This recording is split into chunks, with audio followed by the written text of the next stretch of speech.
folks, we want to say welcome and a pleasant good evening to everyone out there. We want to welcome again to another edition of my Lutheran Connections.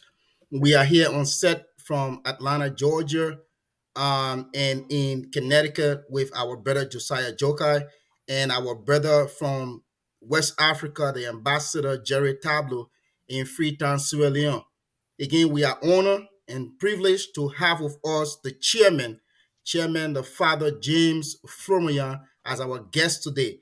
And we are going to be looking at the preparation, those how far are we when it comes to the bishopric elections in Liberia.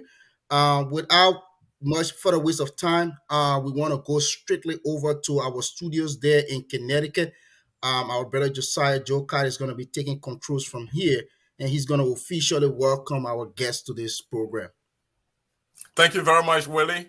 It's a pleasure, as always, to be here to bring you information regarding our beloved church, the Lutheran Church in Liberia.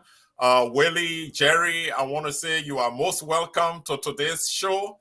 It's going to be exciting with Chairman Fromoyan, the chairman of the Bishophric Election Committee. Chairman Fromoyan, want to say you are welcome. All eyes are on the committee right now as we head to the bishopric election. So we thought it befitting to have you on today to bring us to speed with preparations for the election. We know you're doing a very good job. You were appointed as a committee. Immediately you put in place, timelines, for the election. And you made sure that was disseminated very well through all the church. And you also had candidates to apply. They went through the screening process, and you were able to, qualify candidates to participate in the election. So we have the remaining activities in the lead up to the election. And so we thought to have you here today to bring us to speed with that. How far are you now, Mr. Chairman? Well, thank you all. Joke, Willie, and Jerry for having me in studio. Thank you very much. Well, as you correctly stated in your introduction of the activities, the timeline that we've had as a committee to carry on the bishopric election, which will be next month. We have been pursuing it vigorously, although there have been challenges, but there's no tax that one have on hand without some form of challenges, as the case may be. So we, during the, just prior to the screening process, the very day we were about to carry on the screening, a protest was filed in the committee against one of the aspirants by a pastor. In this case, I think Pastor Pay, that filed a protest against the candidacy of Pastor Moses Goba. So we received it that very day of the screening, and I think the bone of contention of the protest was that Reverend Goba was not at least a valid member of the church. In essence, he did not have a standing to contest the election. So that was a position that, he was not a roster pastor as the case may be. So we received that protest, but little did we know that this particular case has been was not a new case as such. It was, I think it has a record that dates back to 2018 or so, when the very Pastor Page was chairperson of the BMTEA, the Board of Ministry, Theology, Evangelism, and Adjudication, which handled such matter. So the they have never have a conclusive decision on the status of Reverend Goba up to that point. So when we probe the case for a day or so, and little did we know that in fact the BMTA had at the larger convention gone through the same case, and the bishop forwarded it to the legal team, at least to come up with a final say in the matter as to the status of Reverend Goba. So when we got that information lately, because when our committee was constituted, the bishop did not tell us that this particular case was with, he had written the legal team of the church headed by this uh, uh, the counselor. Oh well, I'll get her name. One of our lawyers in the church, in I think St. Matthew or so. So they had a case. I said, well, but they're doing the case. We cannot go after the same case, since they have gone that far. Let's communicate with the bishop, and then let bishop tell what the legal people have said. Because I understand the legal people were written as far back as last year, September. So we, based on the decision of the committee, the 5-member committee, we communicated with the bishop to see, to give us a report, if any, from the legal team concerning this particular matter. So the bishop, in fact, that delay the posting of the list of candidates that we consider qualified to contest the election. We delayed for a few days, about five days or so, and we made that delay. We explained why it was, because we didn't want to fall behind the timeline that we set for ourselves. But at the same time, that was an unforeseen circumstance that we would not come with a partial a list. In our view, as a committee, we needed to come up with a list that was final. So we finally got communication from the bishop, and he quoted the BMTEA and the legal team as saying that the position of Reverend Goba, his status is valid. In fact, that's why it was like. So basically, we needed not to go through another probing. I think that's what we saw as our own reliance to clear Mr. Goba, and then put up the list of the five candidates that applied to contest for the position of Bishop of the Lutheran Church in next month election. So there where we are, and I mean, as far as we're concerned, that have been the stand of the committee. We have not gotten any other feedback from any group, as the case may be. So we trying to forge ahead from that point. So far, there where we are. Oh, that's very good, Mr. Chairman. Thank you for that update. Yeah. And every electoral process has its own set of challenges, like you indicated, and given your own experience, over the years, it's quite understandable that constitutes the beauty of the electioneering process, where people can challenge each other respectfully, using the established rules governing the process. So I think your committee did extremely well to consult the appropriate authorities to get the intervention of the legal team, since in fact you did not have jurisdiction over that matter because it was pending before the convention. and so it was amicably resolved. I think that was good on the part of your committee. But besides that, did you have any other challenges in the application, screening, and qualification process besides the protest against one of the candidates? Did you have any other challenge or challenges?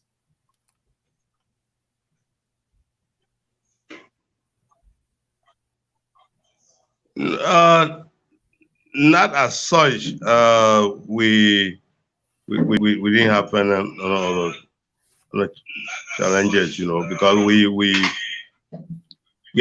that was the main challenge we had in terms of that protest. And as we look into it, we felt that we needed not to reinvent the wheel, since it was with the legal people, because whatever the case would be, if we were to, assuming that it was just a fresh case coming before us, we were eventually going to end up with the legal people, because they had a lot of legal implications as we saw it. So it was not going to be easily handled. And looking also at our timeline, you didn't want to take a harsh decision to disqualify somebody.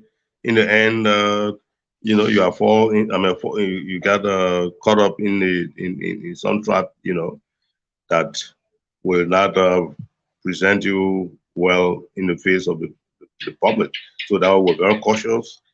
And having heard from the legal people, at least through the office of the bishop, what they said, we just quoted that portion of what was said. And that was our own reliance, even though the legal people said that they would not determine whether Trump go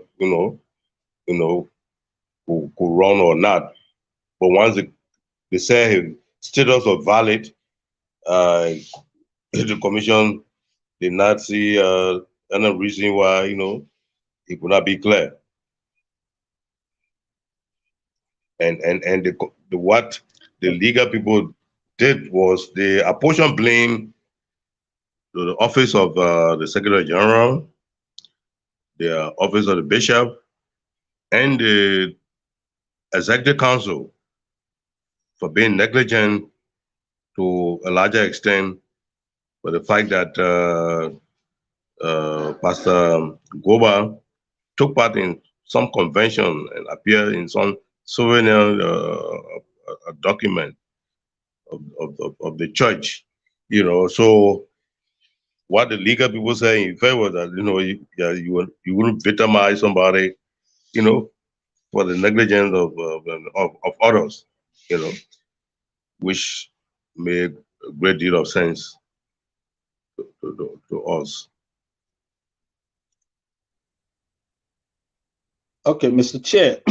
Again, we want to say thank you very much for joining us. I must tell you that we got a lot of viewers right now anticipating your interview, and you are listened widely by many of our Lutheran Christian brethren and sisters in Africa and around the world. So, I mean, you can imagine the number of people that are listening to you, and we want to say thank you so much for accepting our invite to be on this platform. How be it the technological challenges, but thank God you are on board. I just want to say something, ask you a brief question. The last time we interviewed you, you raised a couple of challenges, ranging from logistic to finance. Can you run us through how far are you now in terms of those challenges? Have you overcome them? And what is the stance now of the committee in terms of logistic and financial support from the church? Well, it's the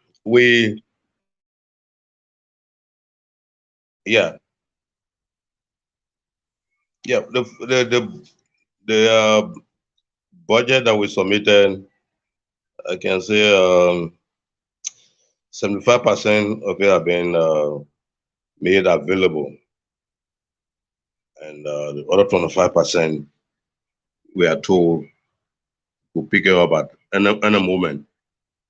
we at the time we spoke, we didn't have an office space.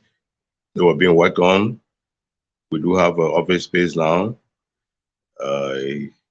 We, of course, we can use our personal laptop, and other thing is since temporary ad hoc committee, we were not pressing for computer and what have you to be in the office.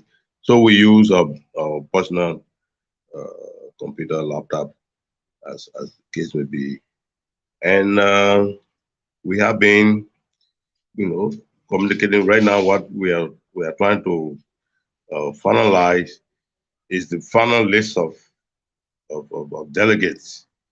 Is the communication is not an easy thing to get to all part of the country, given the system that we have, as you all know. So the list of the delegates cannot just come one time. It will be coming because there will be some challenges. People will have to share the list of delegates, and others will have objection with some name as it may turn out to be. So it's a little bit time consuming. We have been in touch with the office of the Secretary General to make sure that get what may be the final list and circulated through the various parishes, across the country. So far, we are okay. Yeah. We think things are so far okay, because you can have Thank you, everything Mr. Chair. 100% correct. Yeah. No, you seem to be on course. You and your committee seem to be on course. Secondly, Chair, the last time, and my colleagues and myself on the set got no doubt about your impeccable character, you and your colleagues as committee members. The integrity of the committee is a very serious thing that I think we need to look at. I want to find out from you as the chairman, along with your members, do you feel or think in any shape, form, or manner that your integrity is being micromanaged? Absolutely not. I mean, I think I don't see. I work at a national level, and nothing was done to micromanage my thought process, what I do. I'm very independent, but where we are, it is not at the national level. I mean, certain things you can accept. What one can accept, I can shy away from indicating my view on such matter. So there's no way that I can compromise my integrity to gain what I mean. Not this is the position I was in. If I were to compromise anything, but being chairman of the National Election Commission, where you will say, well, probably I'm doing this because I will be giving so many thousands of US dollars, whatever the case may be, or $500,000, whatever. But I mean, this is a job that we are doing, making sacrifices of our own. So there's no particular thing. I have no personal interest in who is running to be a bishop. We just want to ensure that there's a process that's free, fair, and transparent. That's all to it. But nothing can anybody know. From the bishop, who is the highest, we respect the bishop as the spiritual head of the church, but he can influence what we do. Neither can anybody else, do that. Now, before my colleague Josiah comes in, or Willie, I like the fact that you stated that even the spiritual head of the church will be in no capacity to undermine the integrity of the committee. We might go into that. Maybe Josiah or Wade may lead that debate. But I would just want to know, I mean, amongst yourself as a committee member, do you see a potential risk for the fact that you as a chairman may be uninterested or disinterested in the process, as it may be, I mean, in the candidate? But do you potentially see a risk coming within and amongst the committee because some individual may be perhaps somewhat hiding, their interest, but the interest is showing and influencing either negatively or positively on the work of the committee? Well, I can't say for sure that there's somebody on the committee that may have vested interest in a specific a candidate.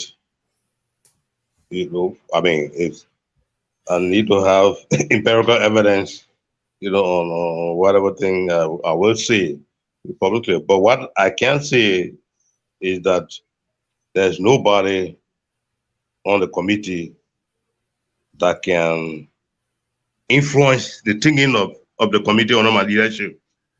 I mean, which is to conduct a free, fair, transparent election so that whoever the delegates that will have the right to vote will choose will be the bishop of the ruling church of Liberia. I mean, that one, I can have my eye open to it and make sure that, I mean, it's without any debate, without any question. So that can even, I can entertain that as a thought, because it's we are just crystal clear on that. So I'm concerned. We did it 2017, and we can do the same thing this year. So one more, Josiah, please, colleague, before you come in, please, I beg you. Chairman, just for the sake of emphasis and for the sake of clarity of our viewers, are you saying that you are going to conduct and produce a credible, free, fair, and transparent election, or free, fair, transparent, and credible is just a cliche? That would be a cliche. I mean, I don't think I want to accept that. It's no cliche. I'm telling you something, and I mean, if you have reason to doubt my integrity, I mean, no, Chair, I'm not doubting you. It's just for the sake of clarity. Thank you, sir. Thank you. You have answered. Yeah. So please, yeah. All right, Chairman. Again, I want to say a pleasant welcome. Before I go into my question, I want to, on behalf of our team here on set, we want to say have our sympathy, our deepest condolence. Last week you couldn't be with us. We want to express this on set again. We want to say have our sympathy, our deepest condolences for the loss of your relative. With that being said, Chairman, you spoke about working with the secretary's office, the general secretary, so that the list of delegates will be compiled. Is the committee going to share that list? Because I heard you say that if there's any question, or like how in the case of the Kennedys, someone has had a concern about one of the candidates and it was cleared out. Okay, is the list going to be published? That's one. And then I would just add a follow-up and you can take care of everything. Considering the timeline and the list, the list is going to be more than the list of candidates. So of 5, we had one, and it took us a little bit out of schedule to publish the qualified candidates list. And now the list of delegates, is the committee gonna publish them? Well, it will be circulated through the same channel that are being used to circulate communication. I do agree with you that the time is not too much in our favor, but at the same time, it's doable within the time frame that we have for ourselves. It will not have a situation like we are investigating cases, even up to the point of having the convention at the time of the election. I can recall 2017, we had gone to just start the electoral process. The election was just about to start when an agent of one of the candidates raised issue that there were some names of delegates that who were not qualified to vote. So I had to call that person to order quickly. I don't know. Look, we're not questioning this anymore. Your principal, who is a pastor, you are not a pastor, to even argue about who is qualified to be on the list up to at this point, the moment. Your principal called and said that he's okay with the list. So who are you now to come and question it? Don't have you raise another issue about how your principal put you out of the hall. So the list it requires work. That's why we're working hand in hand with that office. We got it, and we should be able to circulate within the time frame. And as I said, it's when somebody have objection, like you are repeating the cycle, make the correction and get back to the entire body. So this particular period will we have quite a lot to do, but I think the time we have is we can do it within the time frame in nutshell. Am I clear? You getting me? Yeah, thank you very much. Yeah, well explained. Thank you very much. Well explained. Go ahead, brother Joker. Josiah, thank you, Mr. Chairman. This is going cool, and let me say thanks to Jerry for the round of questions. Willie also asked a crucial question about the publication of the listing. That is critical because they have to know the voters ahead of the poll. So it's going to be quite important to publish the names of the eligible voters. That's a critical part of the whole entire process of transparency, and accountability. Yeah. So thank you, Mr. Chairman. But I'm going to ask another critical question. Probably it will lead to a round of questions that may bring my colleagues in, because it's an issue that's being discussed right now. And I'm going to lay a small premise, Mr. Chairman, that you are familiar with. In conducting elections, especially at the national level, the electoral management body always has partners that it works with. And some of those at the national level include the legislature for the purpose of making statutes to enhance the work of the commission. The judiciary, the Supreme Court, they always help with the interpretation of laws that have questions, that have issues, where there are ambiguities.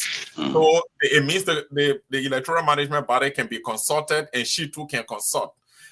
In the case of the LCL, your committee, we can take into account the bishop's office for clarity in some aspects. We can take the BMTEA, the legal team, you can consult with them and they can consult you. But what I do know is that none of them can take upon themselves to exercise any electoral activities, least to mention making declaration or releases or sharing electoral information that is purely in the jurisdiction of the committee. That brings me to the question of the bishop's memo. And I'm sure, given your position, I'm sure you have read the memo, you have digested the memo. I just want you to realistically explain to us your reaction to that memo. And the reason why I'm asking you is specifically to the aspect of the memo that talks about candidates refraining from launching their campaigns officially, refraining from encouraging supporters, refraining from going to edifices and talking about the elections and promoting their candidates. Those are campaign activities that reflect what we call participation in elections and candidate and voters engagement. So I would like for you to speak specifically to that in terms of whether or not your committee was consulted before the bishop took this decision, and what is your reaction in general about that memo? Well, thank you. We honestly, didn't have word from the office of the bishop when the memo was put up. In fact, somebody called my attention to it, but I've not seen it when it appeared. The bishop put up a memo to the effect that no campaign activity should take place. I said I didn't know that. I understand he issued a memo while he was out of town. I tried to confer with some of the committee members I could reach, and they themselves were not pleased over the publication of that memo. I could not get a bishop. Eventually, it was Friday that he called me, Friday morning, and I had met with the Secretary General and expressed our own dissatisfaction over the publication of that particular list, and I don't think it was warranted. So when the bishop called me, he said that he apparently got word that we were not pleased, that he had a meeting with the bishop, and there was a call from the bishop from the pastors rather. He had a meeting with a number of pastors that were aimed at resolving certain problems within the church as we head towards the election. So on the basis of that, we were able to put a memo. He was trying to reach me, he couldn't get me, but he apologized. He said he apologized, for what he did, but it was just in the interest of trying to, make peace and what have you.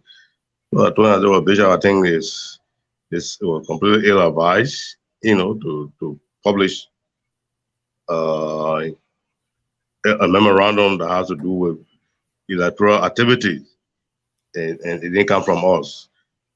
We thought that it was prudent if there was anybody campaigning in a way that was not satisfactory to people, that they didn't reflect what the people of the Lutheran Church should be doing. That could be a different thing, and that too could be reported to us.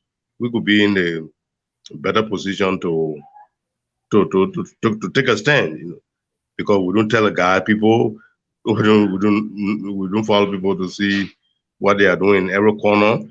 But if certain things are going on wrong, people view that it's not proper, it should be brought to the attention of the committee. The committee will act accordingly. So I thought it was not proper. He told me whether he could meet with the with the committee to express his apology. That was, as I said, it was last Friday. And myself, I've been having some personal, problem. I just buried my sister yesterday, Saturday. So I've been one of the things that I've been taking my, so this week, hopefully, other members of the committee, as I said, that I'm still not pleased to be at the meeting. But it was unwarranted. It was not called for. And if we are going to remove those essential elements that make election,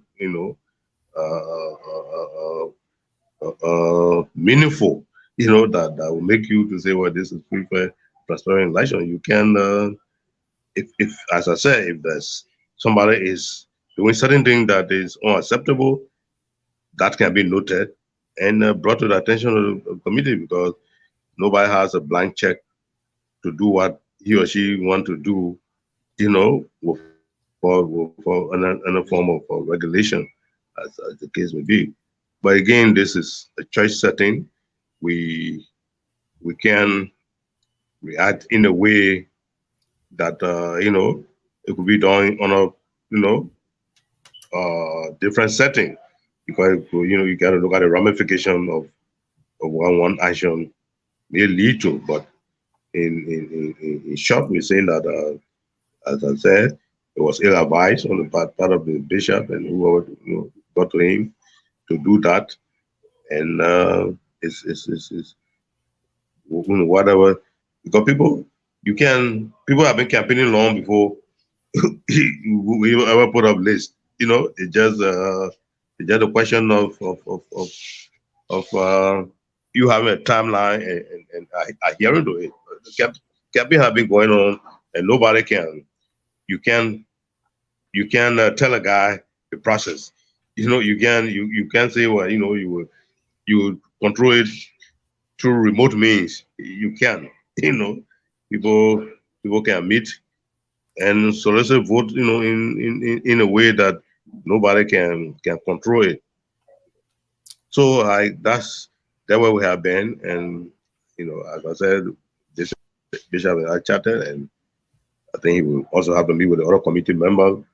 But we are trying to, I always say that this thing can go, for the record, people can express them, but we at the same time we are not losing sight of bigger picture, ahead of us, and not to that doesn't go to say that I'm downplaying what have been said. I think we have made a point clear, and I mean it's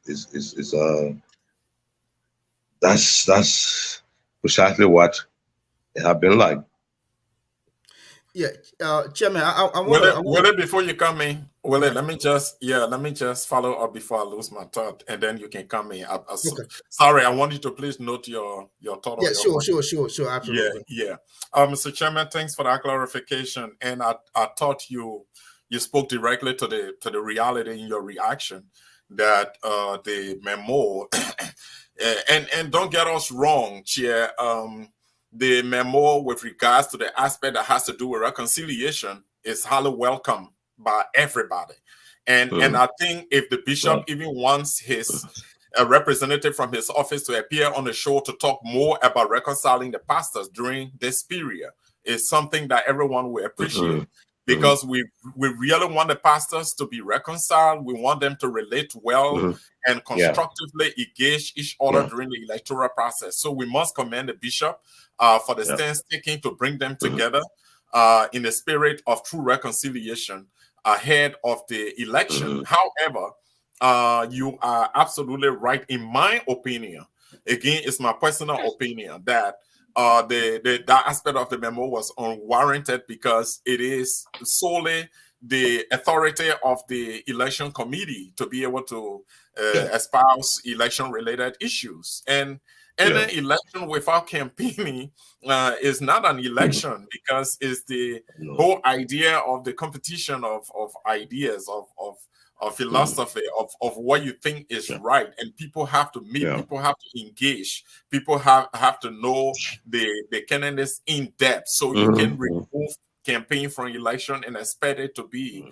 participatory activity. So you can do that. So that leads me to my next question, Mr. Chairman.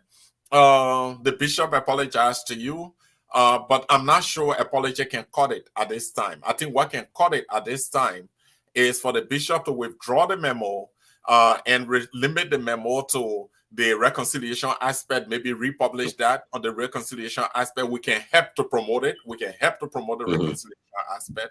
But I think it's befitting for the bishop to withdraw the memo for the record, because this will go down in the records and people will make reference to it, and allow the committee to be the one to release information on the campaign activities, not the office of the bishop, is not going to be a good optic for the electoral process. What do you think about that, Mr. Chairman? Well, as I said, he will meet with the body. Our telephone conversation was just he and myself. So the committee has 5 members. So I will look for time this week, but at the same time, I don't think Aspiron will stop campaigning. You know, I mean, I don't think they should. You know, people should, except you said there's no election, but you're gonna have election, people have to campaign. I mean, if you say you shouldn't be able to church edifices and what have you, it's a church election. I mean, you know, so except there's some conduct that will be disorderly and what have you, those kind of things that can be flagged and people put stop to them. But generally, I think you know, is we don't like, if even were the neck, people are careful what you will say as because certain things you can't follow it through. Even if you have the legal body, you got to be very careful and be measured in what you do, you know, so that the pronouncement you make can have serious ramification, and that's why it is. So that have been the situation here. Let's let the committee meet with him, and then we'll see what can be done. But in the meantime, I'm sure people will, you know, will be doing a campaigning. Yeah, But Mr. I don't Chairman. know. Oh, Yeah. sorry. Mhm. No, sorry. I thought you had landed. I'm sorry. Yeah. Okay. Yes. Please. Mhm. Okay. So, Mr. Chairman, I don't know if you can see this screen. I just want to share this because a lot of people will say that the memo, the recent memo, is complete contradiction to this image that I just shared on the screen, which Mhm. is also an electoral or campaign memorabilia, okay, Mhm. from 2017. Okay, and Mhm. I'm saying this because um, Mhm. like my colleague and all of us, we are listening out there, and a lot of Yeah. people have this strong concern, like you expressed. A lot of people have this strong Mhm. concern that there's no electoral process without canvassing. Okay, Mhm. and I think I would want to join my brother Josiah that it behooves the office of the bishop in the best interest of this Mhm. entire activity that Mhm. the memo be withdrawn, probably revisited, coming up with a different strategy in terms of reconciliation. Because I do get it too from the bishop office that things were going like offhand now. People were like, Yeah. personally attacking one another and things like that. I Mhm. get it from that point. But Yeah. the fact that saying that campaign activities should stop. Um, Yeah. but my question now to you is this: like, how and again, I'm not pretty much sure if you are familiar with all of these social media outlets and the way people are carrying out these campaigns, or have any concern being raised to your office, the campaign, with the manner Mhm. in which campaign have been is being conducted. Have any question been raised to your committee, like how campaigns are conducted most recently? Because people are going to taking to social media even at non-related Lutheran functions, Mhm. talking about their candidates, and there have been a lot of attacks out there. So have any No, concern been raised to your committee? no. I think from the onset, I made it clear that if specific thing is going on concerning the electoral process that someone may deem not proper, they will bring it to our attention. Like even our discussion with the bishop, that's the point I made. That if there's anything, we can't say that you have election where people go and say whatever they want to say. I mean, certain things that are unacceptable. You know, if somebody engages in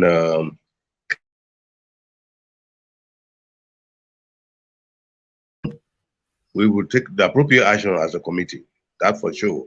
But we have not had such report brought to our attention. And I'm not somebody, normally I'm not, social media person, to be out there, to be looking for, cases. We will expect that if somebody have problem, they will bring it to our attention. And then we'll be able to take the most appropriate, action. If you tell me, well, someone wrote Facebook, a particular area, we're able to find it, then that's fine. The rest of it now will be left for us, to institute measures to make sure that that kind of situation is dealt with and not repeated anywhere. Thank you very much, Mr. Chairman. Thank you very much. Most welcome. Thank you, Mr. Chair. Before you can come in, again, Jerry, before you can come in, again, viewers, we want to encourage you. You can send up your questions, and also you can call. The phone numbers are here, and also you can call if you are calling from Liberia or any part of the world. You can call on WhatsApp. That's 410-344-3210, and also you can call 410-929-8497. That is if you are calling directly from the U.S. or Canada. And also you can send up your questions, and we will be standing by to share them with the chairman. Thank you very much. Thank you, Mr. Chair. I'm still on this memo stuff because it seems to be a topical issue and likely to change the narrative of the electoral process. And why am I saying that? I will tell you. You are the committee, and we all agree that there was technically there was a procedural error coming from the bishop's office. There's no two-way. You just say it clearly. There was a procedural error. Yeah. Now that the bishop have called you, and you guys had a tete-a-tete, and he has apologized. That is to say, he has recognized there was a technical procedural error. He's yet to meet your committee. Yeah. Why he's in the process of meeting your committee as a chairman of the committee with this jurisdiction to conduct election, can you say to the candidates on this platform that are listening to you that they can proceed with the elections campaign as per the timetable?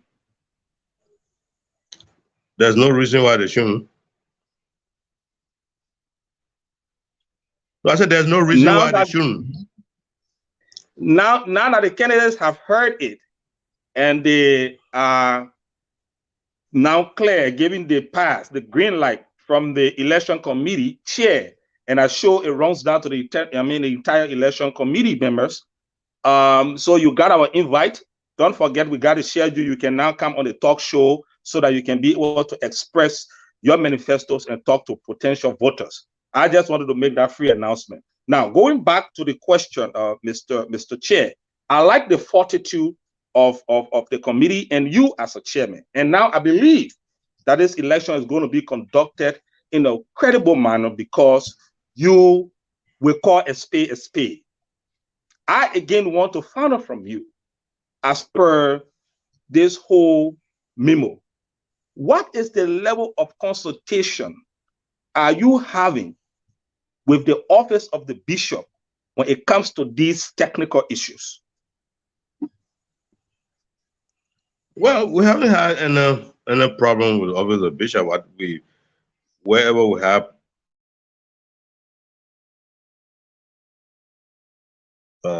some clarification, we communicated with the office. We did official communication that we need this particular information, and the records can attest to that. So we have it was just that particular incident that I thought it was, as I told the bishop, I thought it was ill-advised. on the part, no matter the spirit in which they had this talk with the pastor.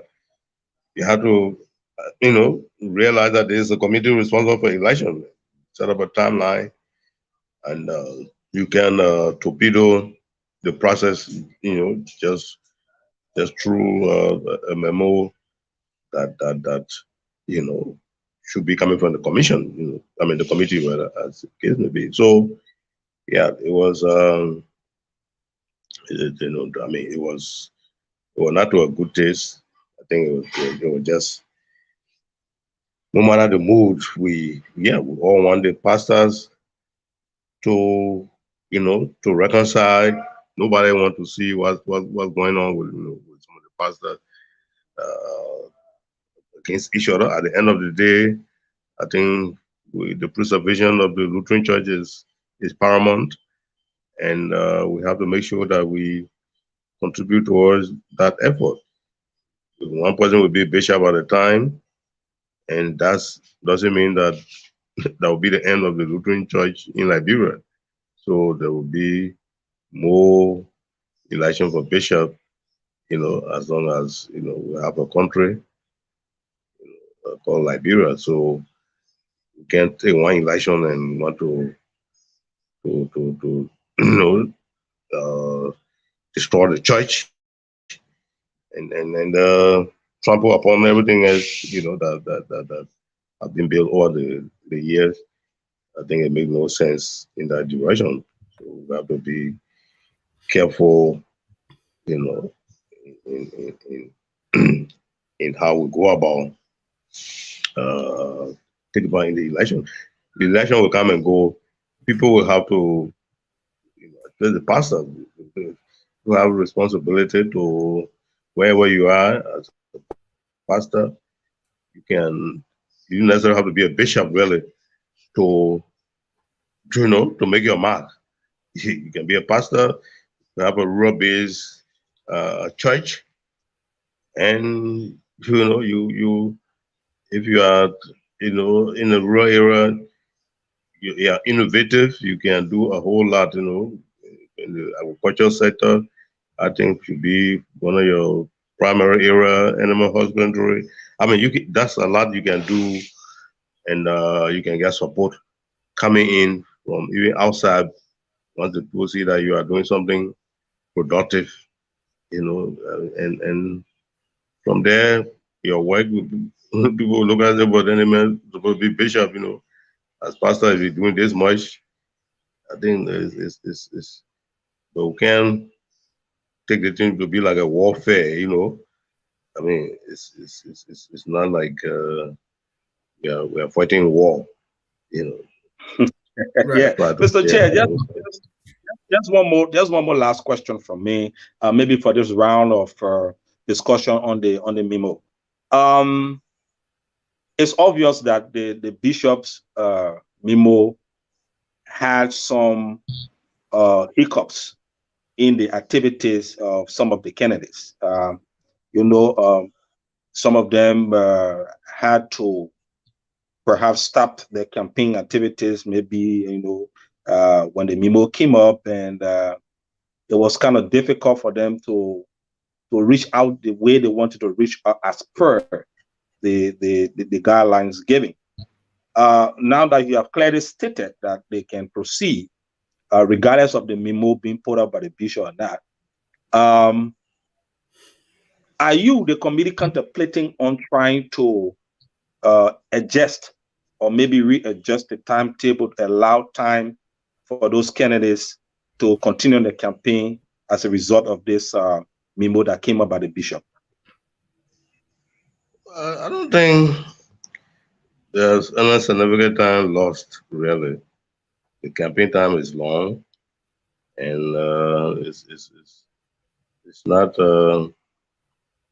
I don't see you campaigning up to what, April 17 or thereabout. So you still have ample time to campaign. Yeah. Okay. So Chairman. it's not really time constraint as the case may be. Okay. Thank you so And much, as Chairman. I said, yeah, Yeah, go yeah. ahead. And Go ahead. Go ahead. as I said, let me just come in. As I said, you know, you don't come up with measures that people will not easily just accept it. You know, because people know that as long as they're running to be for the position of bishop, they will have to campaign. I mean, it's as I said, you if there's another aspect of the campaigning that is deemed inappropriate, that can be stated. But you can't just stop them. You know, if you stop them, they will do it in a defiant mood. They will be campaigning, and it will, you know, I mean, then what's the enforcement power you have, you know, to deal with those who will be campaigning, you know, not in a kind of violent way and what have you, but just making sure that they want people to vote for them tomorrow. You know, I mean, it's not a, you know, so it better you let the vote go ahead. You leave that to the committee on election as we put up a timeline. You know, let them campaign. Anything goes on wrong, people see it, report it to the committee. Committee will handle it. That's as simple as anything can be. Yeah. Chairman, it is very, very, very, very important that you are here with us today, and you are making a very, very much impact, clarify a lot of doubts. That when members you know, have concern about the process, the electoral process, they can, you know, send in a formal complaint to the committee, and the committee will look at it.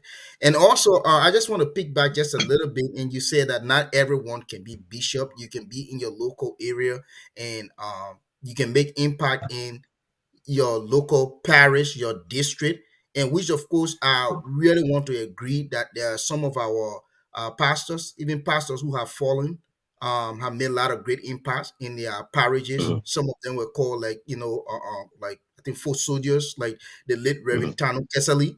Wherever he mhm, went, he made impacts there.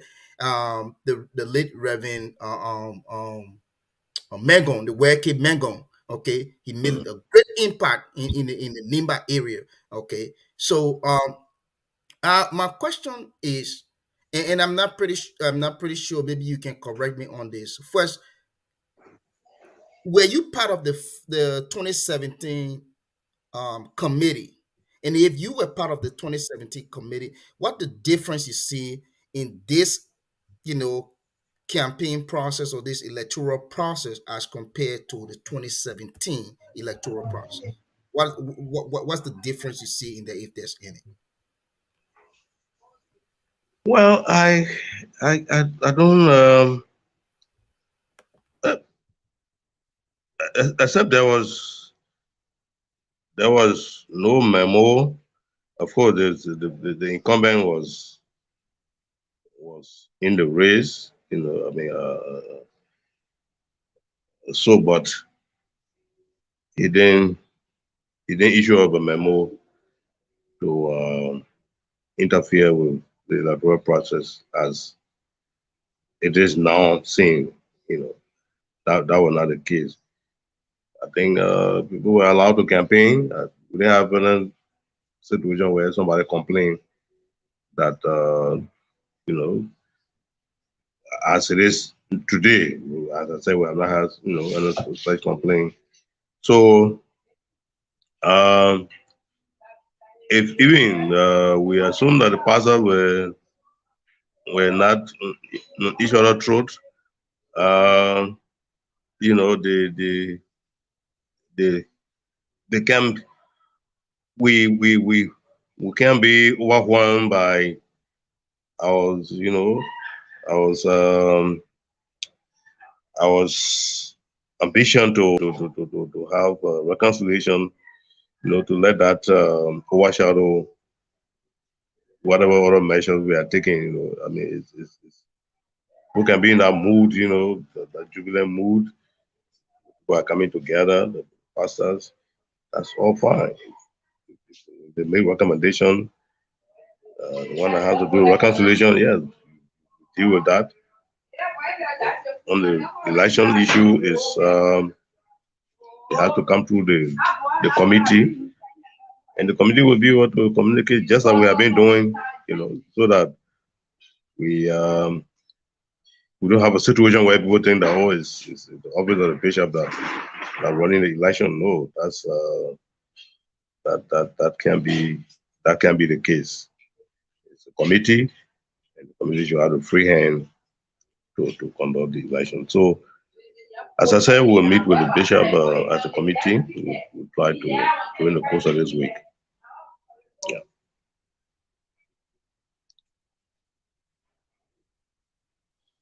You got me? Thank you, Mr. Chairman. Thank you so much. Like my colleague Willie indicated, you have provided so many clarifications here, because the whole debate around the memo has been something considered electrifying and has generated a lot of interest and concerns. And as we are on the show here, I just indicated in one of the leading chat rooms, my Lutheran Connections chat room, that the chairman has just confirmed that the candidates will continue their campaign activities in keeping with the guidelines. And probably what many of the brethren don't understand is the fact that prior to the bishop's memo, the electoral guidelines and timetable already had plan for campaign activities. Mm-hmm. So the onus is not on the committee. It is on the bishop who made the interruption by reason of his memo. So the committee plan stands. It is actually the bishop who made the intervention, so it is the bishop who can undo his own action. That's the logic, and I think that's why everybody needs to follow. I appreciate the fact that the bishop is going to be meeting with the committee. I think everybody here appreciates that. But the bottom line is going to be that the committee's decision on campaign stands, and it overrides whatever the bishop memo said, the aspect of the campaign. So we want to extend an offer formally to the office of the bishop to let one of the representatives, either the general secretary or the bishop's assistant, to appear on the show and talk about reconciliation among the pastors and talk about the constructive role that they can play during the electoral process, because this is critical. Those who are contesting are pastors, and pastors have a greater responsibility to make sure that the process is peaceful, the process is smooth, the process is credible. That's what the bishop is seeking, and that's what all of us seeking. But we have to be mindful in the process, not to contravene any of the rules. So we are so happy to have you here, Mr. Chairman. The other aspect is the campaign process is critical. That's why we're spending more time on it. We know that you don't have much justice when it comes to monitoring and observing the campaign process. The social media aspect is there. The physical engagement aspect is there, where candidates will go from parish to parish with preaching points, to make sure they engage with their potential voters. My colleague Jerry will agree with me absolutely that to some extent the committee is able to follow up and to monitor compared to the social media aspects using the different platforms. So we all are here to help in the process. That's what this platform is intended for, to make sure that the process is successful, is peaceful, is smooth, and is credible. Mr. Chairman, what do you have to say to Lutherans as you move forward in the planning process? You are going to publish the listing of eligible voters, okay? So, before I can go on, let me take the question from Willie. Willie, we have somebody who has a question. Yeah, we have one of our Lutherans. He's on the phone from Liberia. He's also a renowned Lutheran. So please state your name, and you can ask the question, any question to the chairman directly, please. Yeah, I'm Koklo Yankwe from Panazio Parish. And my question has to do with, you just said that we should go ahead and do campaigning. But will not that be a defiant to the bishop memo? Because right now, as we speak, there's the issue of the threat now in another chat room that member will be expelled or there will be expulsion from the very chat room to try to contradict what the bishop has said. And this is a church that we have to preserve our own integrity. As a church, right now we are seeing all the parishes, the churches, they are condemning Putin for being a dictator. Because memo coming of that nature, for me, my intention is I want to know the intent of that memo. What necessitated that memo? Now, all we want to know. But right now, the issue people have already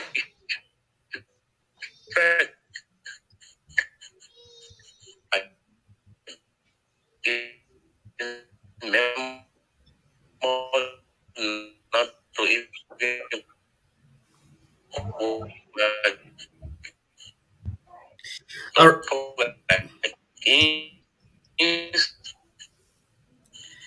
I think we got majority of the. If I is the Okay. okay. That we should follow. I just said that you made a picture this weekend or this week. I think you could. That we should go ahead camping.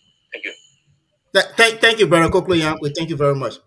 So, Chairman, I think we got the majority of the questions, of the question rather, and I know at some point in between there was some break in communication.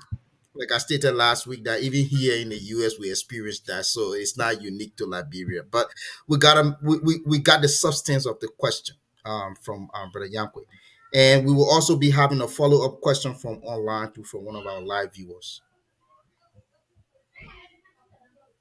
So do you want the chairman to note the question, or he should answer now? I think the chairman can respond to the question from Brother Yankwe that saying the memo. So Honorable Chair, so Honorable Chair, did you get the question? Just to paraphrase, I think he was saying, I got it. Okay. I think I got him. No, the whole thing is nobody is trying to challenge the bishop. Let's be clear here. What we're seeing that we had a calendar set up. The bishop knows that this committee is independent, ad hoc but independent committee that is in his best interest to accept the independence of the committee, because anything to the contrary, people will, how people will talk, that the thing that Bishop have vested interest, whatever it is, and you don't want to be wrapped with that. You don't speak on issues that is purely within the purview of the committee. You talking about integrity or so forth. Who will help more? This is something that we're supposed to be doing. This is our work. And not to say that we are infringing. So Mr. Chairman, Willie, do you have somebody on the phone? Willie, do you have somebody on the phone? Willie, you are muted. Mr. Chairman, sorry for the interruption. I think we got a call. Yeah, we have a caller. We have a caller right here. Sorry, Mr. Chairman, for the interruption. Go ahead, tell us your name and state your question, please. Yeah, this is Sisi Goya. Hello to everybody in studio. My cousin Willie, my brother Josiah, and the ambassador, and also the chairman. I don't have a question, but I just have a comment, if that's okay with you guys. Yeah, sure, absolutely. Go ahead. I am very elated that we have a caliber of you, Mr. Chairman, leading the election efforts of the Lutheran Church. Your character is impeccable, and we follow you both on the national stage and our local stage. And like you rightfully said, you have built up way too much to allow your character to be compromised for an election that you stand nothing to gain personally. And if you were to ever sell your character for financial worth, it would have been at a national level. Having said that, I do believe that the way you proceeded with the bishop memo was honorable, and I think we need to lay that to rest. Everybody is fallible.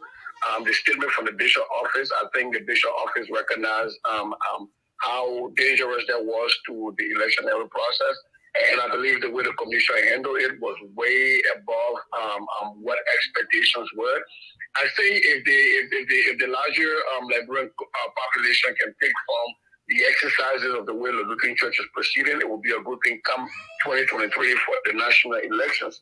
So I don't have any query. I am just calling to say, quite too often we're great at criticizing, but I was calling to say I see the good work that you folks are doing. I see the mistakes that were made, and I see how fast you were able to make those corrections. And so bravo to you. I appreciate the brothers in studio.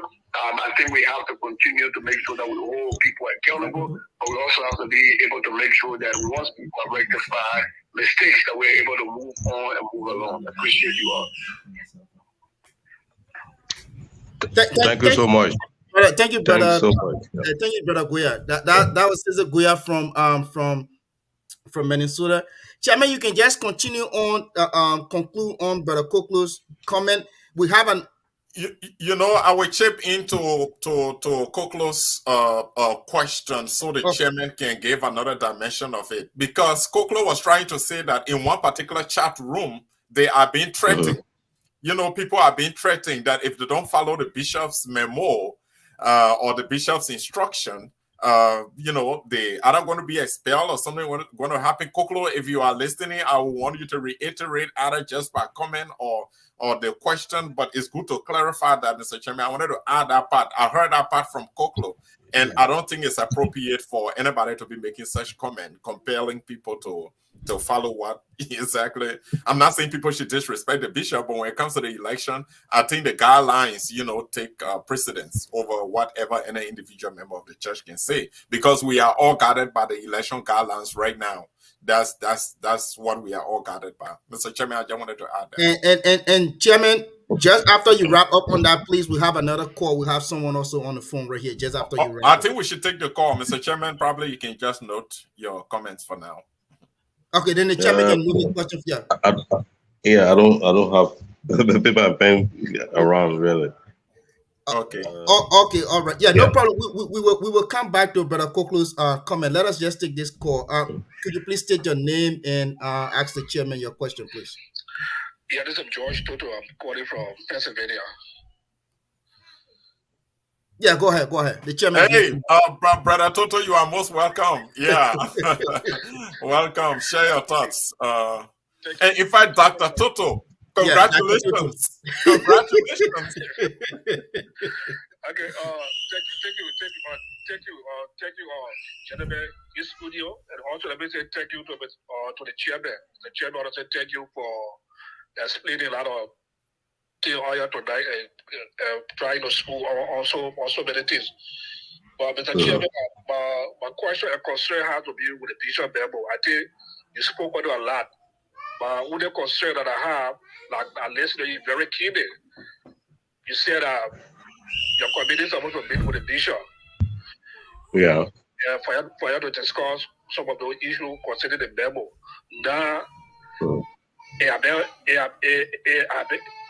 have been posted in the Lutheran Convention that the chairman said that campaign activity can go on. So now, my question and concern is, do you think if you meet the bishop, if anything happen, or the bishop say, what, I'm going to say, we're going to say by the memo. I just try to look at the bigger picture. You see how it's going to portray your statement. Thank you. If the bishop was saying that they will stand by the memo, so his concern, Mr. Chairman, is if your committee meets the bishop and the bishop in return says that he stands by his memo, what would be your own response or reaction? Since indeed that you have said the activity can go on. Well, I don't think I want to speak on what our stand or my stand would be as an individual. Right. At this moment, I don't think it's prudent. That's right. Yeah. That's true, and I think that's a response also to the brother Yanke's question.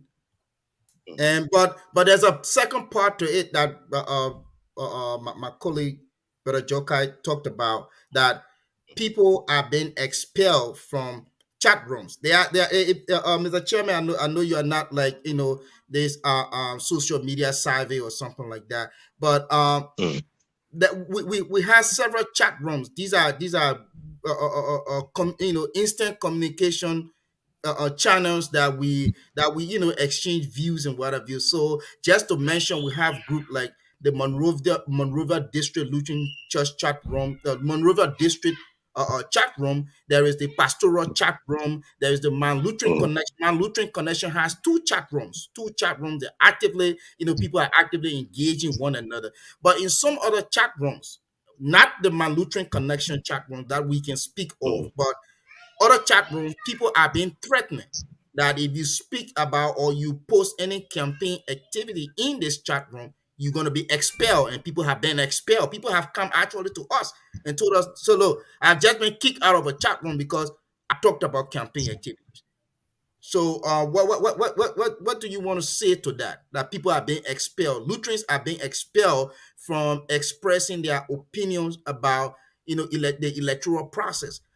Even though we may not have, some of us, just to clarify, some of us may not have the voting right, but as a mm. Lutheran, a Liberian Lutheran, I think we all can participate in the process. So, what do you say to those who carrying on this act, like kicking out people, so to speak, kicking out people from chat rooms because they talked about campaign activities, and we are in the campaign period?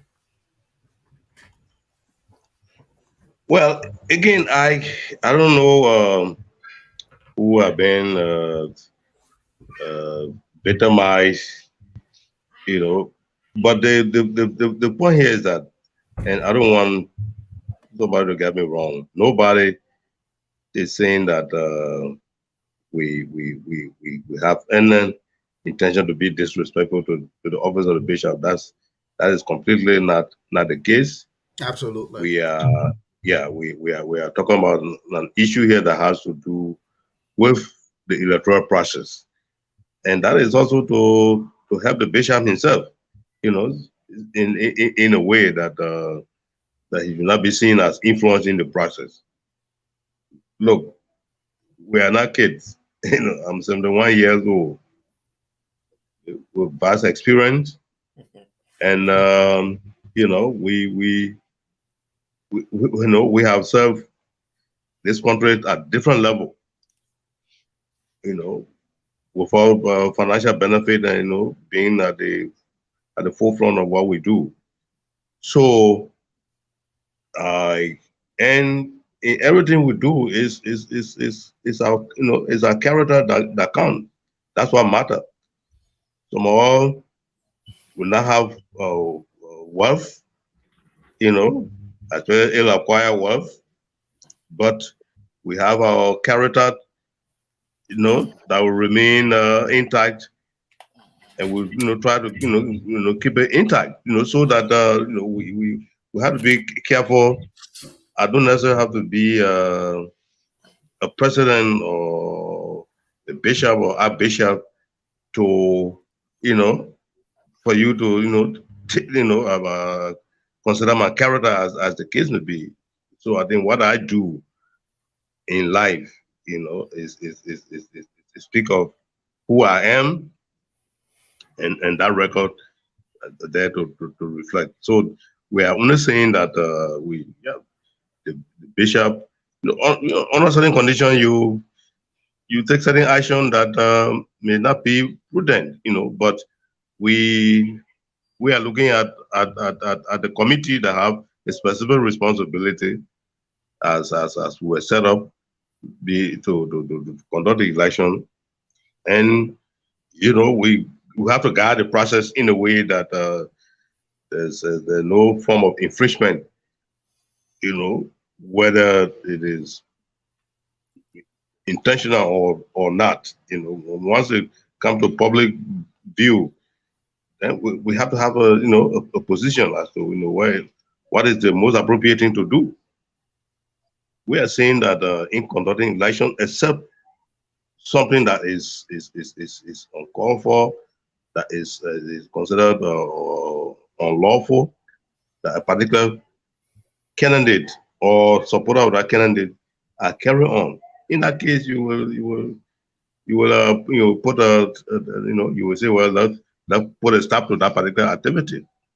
So that's all we are trying to say, and not to say that we are opposed to what the bishop did as it should be. But we as a committee, we will either have our guideline consider as a guideline that the people will follow by, or we don't have one. In that case, then the people can make a determination as to whether the committee is worth being a committee or not. Mr. Chairman. So, Mr. Chair, before Joe, sorry. Mr. Joe, is it on the memo? Because for me, I want to go beyond that. No, memo. I want to move ahead. I want us to move yeah, ahead. Okay, okay, good. Yeah. That is on something different. We have Mr. Chair, enough. So, Mr. Chair, thank you for exhaustively answering your question, and I think you made it so conspicuously clear that campaign-related activities can go on and candidates will follow the guidelines as per the election committee and disregard the memo. But let us go to another question. I ask you, and I want to rephrase the question in this manner. I remember, and I stand to be corrected, that in your timetable, you had a timeline stated for candidates to be shortlisted. And then the protest came about that delayed the process. And then when you finally got through the process and then you had the candidates listed, the qualified candidates to participate in the elections. In that communication, you said that because of the delay, there will be time added. Then the bishop memo also came and disrupted the process again, as you can see. I asked you previously, and you said that all of those times were insignificant. Do you want to still, having refreshed your memory on your own memo, do you want to stick to that line that you are not going to add additional time, or will you consider adding additional time? No, that memo didn't say we're adding additional time, as I can recall. I don't think we said that. We have said the campaign period have been quite long, honestly, and if we look at when started the interruption there, which was not foreseen, is something that came about, but it took a few days, I think not more than 5 days and so forth. So we feel that even the memo that the bishop came up with, I think came out last week, Wednesday or so, it still gives the people time to campaign, up to the time of the election. All right, Mr. Chair, that's fair. That's fair enough. You answer it. That's fair enough. So I mean, the time remains as is, and they can proceed with the campaign. That is fair enough. But the next thing I want to ask, can you explain to us or give us an insight on the rationale behind you receiving 75% of the financial contribution that should be given to the committee and not the entire 100%? And it said financial constraint on the part of the bishop office. Your budget was too bloated to the point where the bishop office did not have that much money to give. And how is the 75%, really constraining your process as a committee? And with the 25% coming in, what significant impact that going to make? First of all, there was nothing like a bloated budget. I think we were very considerate. Everything considered, it was a bare bone budget, so to speak. No, the balance 25% remaining is because we have activities, to carry through. So we wouldn't just take all the money. Not that, you know, it was not there. I mean, in fact, they've been calling on us to get a balance that is there, but we haven't gone for it as yet, you know, because the round of communication that will be going around, that will entail a lot of spending, and then there were the bulk of that money would be spent. Yeah. So it's we have not had problem, you know, getting the the funding for the budget. Thank you, Joe. You can proceed. Thank you.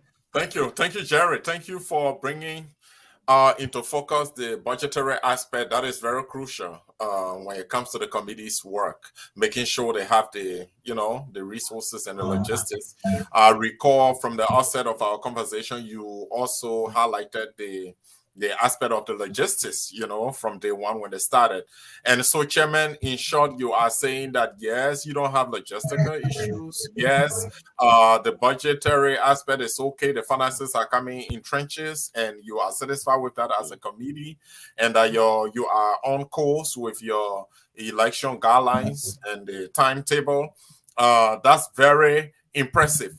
I was really speaking to the aspect of the listing of eligible voters when we started having our calls, you know, our questions, and you know, and giving credible elections must have a list of voters that has a, you know, that has integrity, and so the integrity of the delegates list matters a lot when it comes to the bishopric election.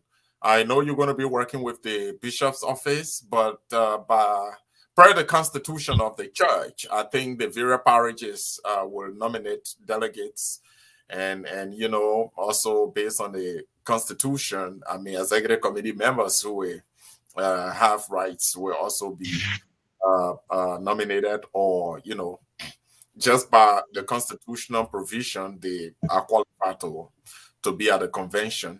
But let me know the extra steps that the committee is taking to ensure that the listing is credible.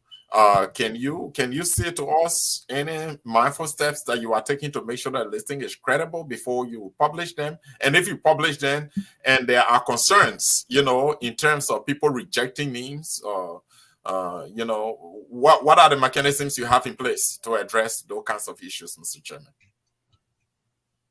Well, we can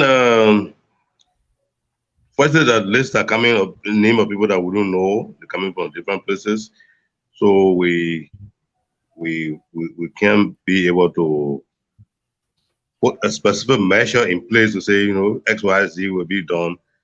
The only measure that in place is for people who will check and identify names of people, you know, who may not be qualified to be on the list, and point them out. Then we can pursue the necessary means to, you know, ascertain, to get the truth of what is being said. If someone come and say, look, Jared Tabo is not qualified to be a delegate, you know, give X, Y, and Z reason, then that's something that will, you know, draw our attention. We'll do the probing, and it's people. 2017, some names were dropped as the Okay. People know one another. That one thing, you know, is someone would not just get there through the fraudulent means without that person being picked up by somebody. It's not it's that we're not talking about thousands of people, you know. I mean, a list that might not be more than 500 or so persons. We'll be able to get those information coming to us as we saw in the past, and then to be able to deal with them. You made mention about the Constitution. I understand they did some amendment and what have you. So that's why the office of the Secretary General is important for us to get all those amendments that were done, whatever new inclusion, you know, there may be. It will be with the knowledge of everyone. So in the final analysis, as I said, it's a list that it can go around a couple of times, before you can finally settle down. But the bottom line here is that we will, at the end of the day, we'll come up with a list that will be about, under protest, as will turn out to be, after going through all the vigorous, screening process. Yeah. So I don't have any worry that somebody illegal will be there and then vote for a political aspirant or candidate rather.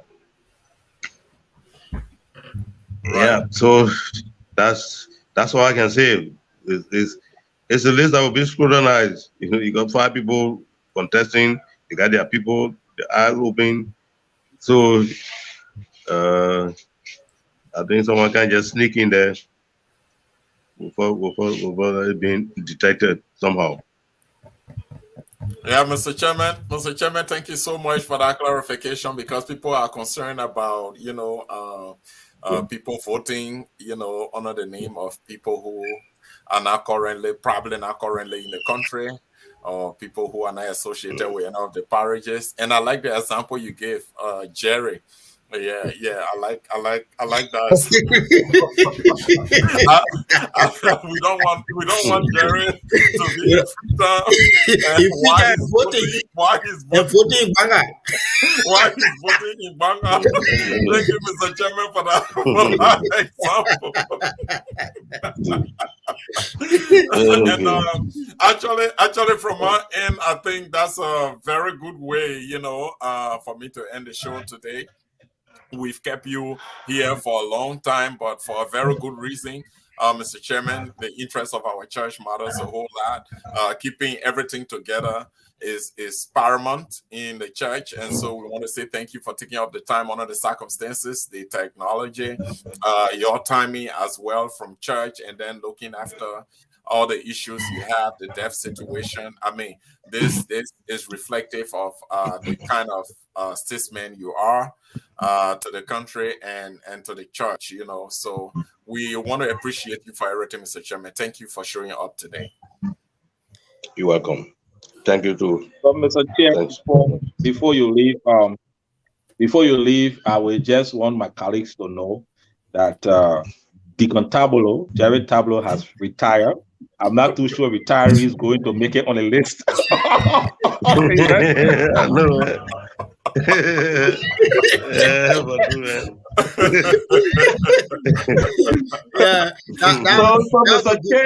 So, Mr. Chair, if you go Banga and see any Jared Tabolo, please let us show you the person because Tabolo has retired. Okay. I want to join my colleague. Yeah, I want to join my colleague Josiah, and maybe Wendy will come in last to say thank you so much for the fortitude and thank you for the clarity. And we really are very sure that the election will be credible, the election will be transparent because of the kind of person we know you to be and the members of your committee. And I want to say, please feel free again. At any one point in time, you think there are some issues that you want to get out there, our medium always available. At any one point in time, you just let us know. We can be able to give you the opportunity to explain to our voters, the electors, some of the clarity that they may wish to seek from you. Thank you so much. You're welcome. Chairman, Father Flumia, I cannot overemphasize how greatly appreciative that we are of the fact that you can, despite everything, you should be resting by now, and despite all of the family circumstances and everything, but you still chose to serve the church. You chose to serve your people. Um, I first of all just want to say, in a very layman way, to say thank you very much, Father. And I remember very well the very first time you appeared on the show. You gave us that assurance that this is not my first time, even before we could even extend the invitation to you that you are always welcome. You told us that this is not your first time. And this is our prayer that we this is and this is our prayer that it's not only because of the electoral process, but beyond the electoral process, my Lutheran connection is going to continue engaging with you because of people like you, veteran like you. You know, I had a question, but it's like because you are a veteran, you touch all those areas. So for me, it's like my questions were limited. It's like when we when we got the final clearance that you were coming, we were all excited with a lot of questions and everything. But with the clarification that you've made this evening, a lot of people are going to bed. I know they will sleep and dream good dreams, and then tomorrow we'll continue to engage the process. On behalf of my Lutheran connections, we want to say again a big, thank you to you for accepting our invitation, and thank you to your hard-working committee. Sorry, I cannot remember the fifth person's name, but I just want to clearly quick. I just want to quickly state their names: Father James Floboyan, Mother Sarah K. Taylor, Mother Geded Howard, Oh, Reverend Louis McKay, and the last person I yeah. just don't remember her name. We want to say Sister Yama Boa. Sister Yama Yama Yama Boa. Boa. Sister Yama Yeah. Boa. We want to say thank you Right. to every one of you. You are working very, very hard. You are not working for any pay. Your pay, God is going to pay you. It's because of the work that God gave you to do. Like the Bible says, a certain people, Jesus gave the parable that they were given talents. Some of them buried their talents. But you people, I decided not to bury your talent, but to use your talent for the church. We want to say thank you very, very much. And please extend our gratitude to the entire committee when you meet tomorrow with the bishop, and also to the bishop. Extend our greetings to the bishop and tell him that we are grateful to have you people leading the charge for our elections. And with that, we want to give you the next few seconds to tell us and tell the viewing public, you know, um, some words, and then we can be closing up. Just your closing comment. Well, I thank you all for hosting me, and by extension, the committee. I I know what we went through is a service to our church, one of the best for the Lutheran Church in Liberia, and whoever in the final analysis will be chosen by the delegates as our next bishop. We will all follow new bishop, and because that will be the voice of the people, the decision of the people, the voters. We all don't have voting right.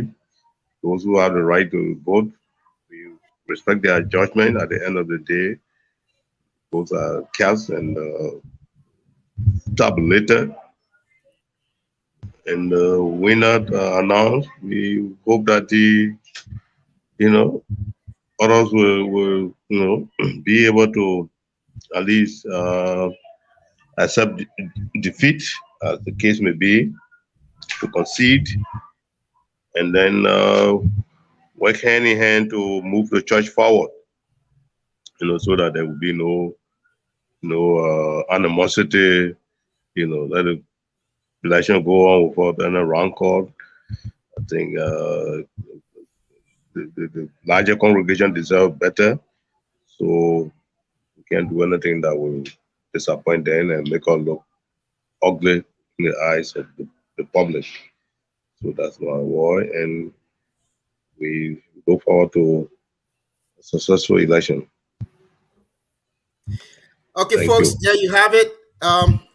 Our chairman, our Father James Flumier, has been with us this evening. And again, from your brothers here on the Malutran Connections, Brother Josiah Jokai Jr. there in Connecticut, and our brother Jerry Tablo. He's there in Freetown, Sierra Leone. Sorry, our brother Ava Lewilly couldn't be with us due to some personal engagement. Until next time, next Sunday, we want to say have a pleasant week. God bless you Okay. all. All right.